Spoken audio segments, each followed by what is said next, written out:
Sturdy Fingers TV.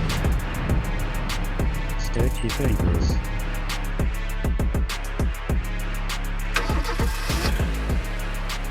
Boom, what up dude? Today we are back with a brand new video. Now today I want to talk about a sad story that's been going around in the e-bike world. I want to talk about a very terrible accident in which an e-bike rider ran into a poor defenseless little dog.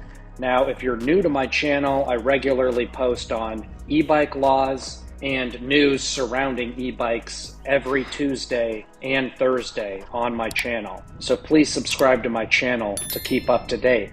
Now, if there's one thing that I love in this world more than e-bikes, it's dogs.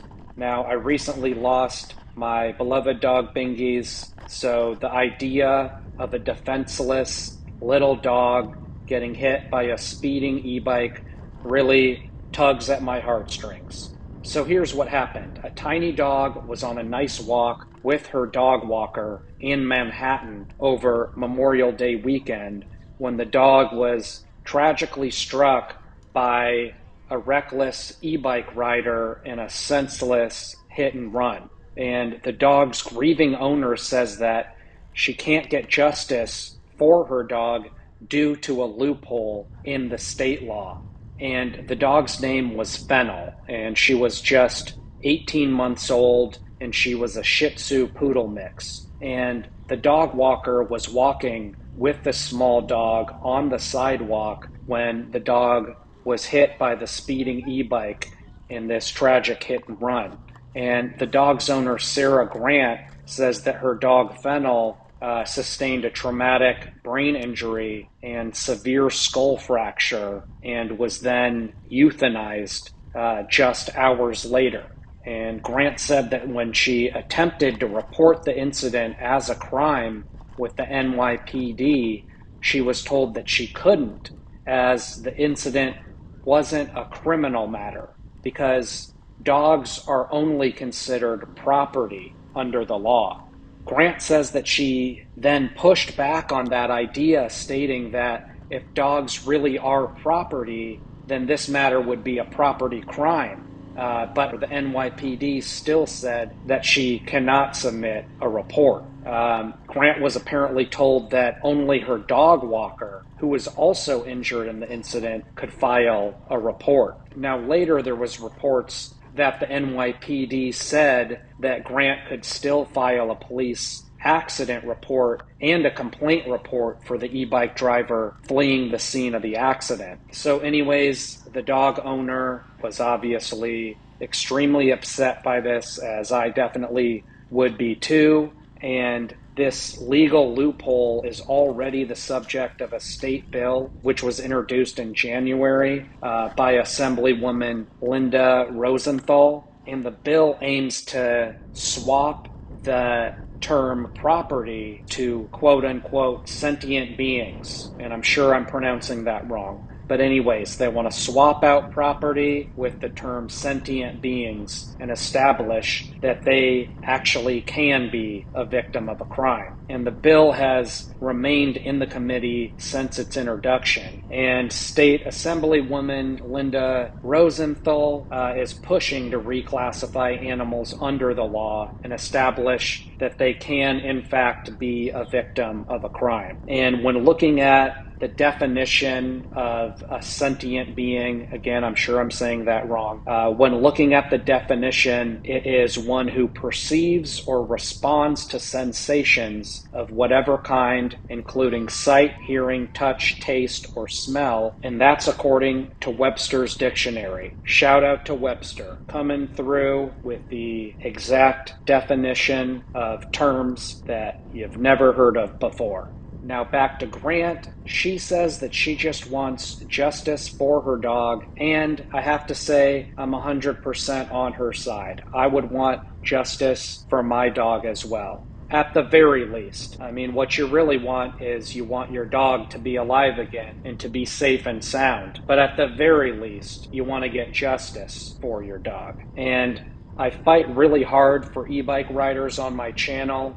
I cover e-bike laws on a regular basis, and I oftentimes push back on the idea of some of these laws. But in this case in particular, this is a perfect example of a scenario where I'm not on the side of the e-bike rider, and I am very much on the side of this woman and her cute little dog who was tragically taken in such a horrible way. So I hate to say it, but sad stories like this do play a major part in the creation of these e-bike laws, and the more terrible situations like this that occur, the more likely it is that we're going to see more e-bike laws and that we're going to see more strict e-bike laws, because these provide a perfect example of the fact that some e-bike riders are completely out of control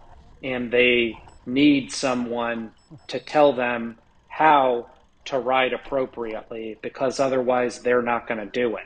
Now, in addition to Rosenthal's bill to reclassify animals as sentient beings under the law, Grant is also calling for more enforcement for pedestrian safety on Gotham's sidewalks, where any form of biking is illegal for riders over the age of 12. And again, that's on the sidewalks specifically.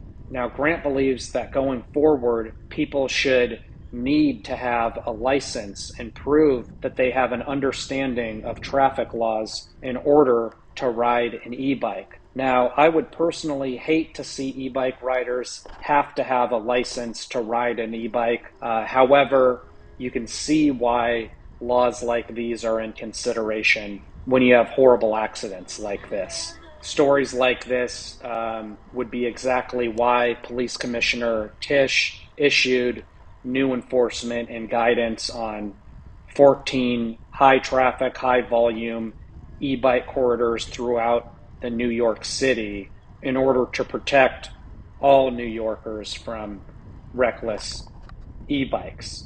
So, in short, this is why people in NYC and people all over the country are pushing for license and registration on e-bikes. And again, it's because of terrible people like this e-biker who performed this hit and run and took absolutely no accountability for their horrible actions.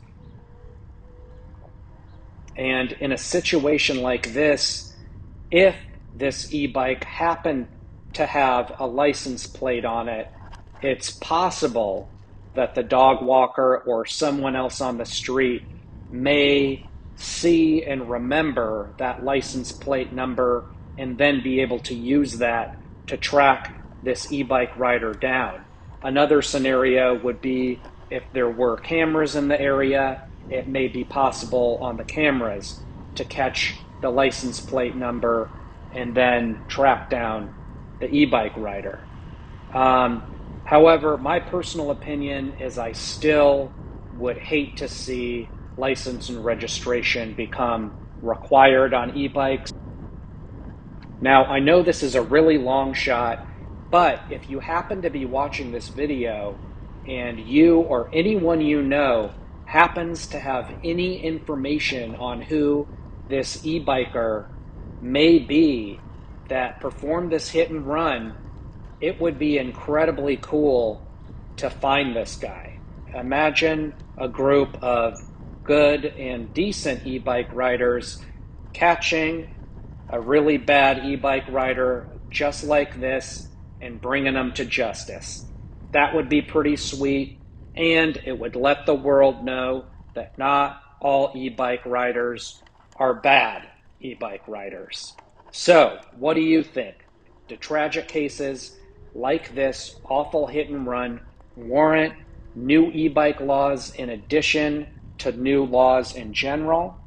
Or do you still think that we need to solely focus on the bad e-bike riders like this jerk in particular and not punish the vast majority of good e-bike riders? How do you feel about this tragic case? Do you think that it justifies having more e-bike laws or more harsh e-bike laws. Let me know how you feel. Your opinion definitely matters. And if you watch this video until the end, I definitely appreciate your support. And if you're interested in getting a new e-bike, check out the Ride1Up Roadster V3 or the Aventon Soltera 2.5.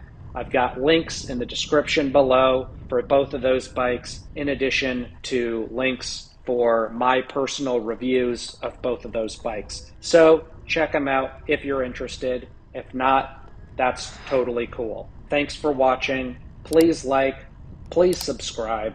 I'll see you on the next ride. Boom!